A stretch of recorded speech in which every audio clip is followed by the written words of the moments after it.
Hello বন্ধুরা, আমি তন্ময় আর আজ চলে এসেছি কেন্দুয়া শান্তি সংঘের পুজো দেখতে। এখানে এবছরের থিম অনুদান। পুরো প্যান্ডেল টিন পাত আর রড সঙ্গে সূক্ষ্ম সূক্ষ্ম তার দিয়ে তৈরি হয়েছে। চলো প্যান্ডেল ঘুরে দেখি এখন।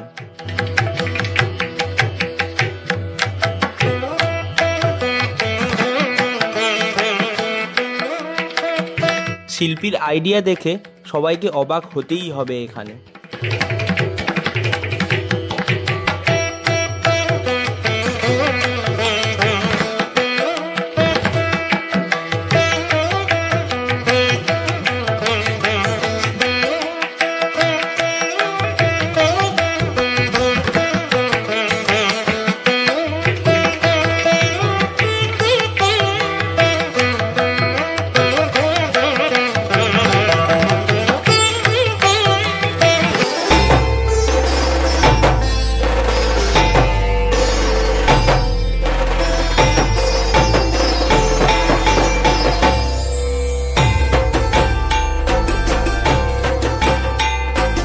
সুন্দর প্যান্ডেল, তেমন সুন্দর এখানের মা দুর্গা।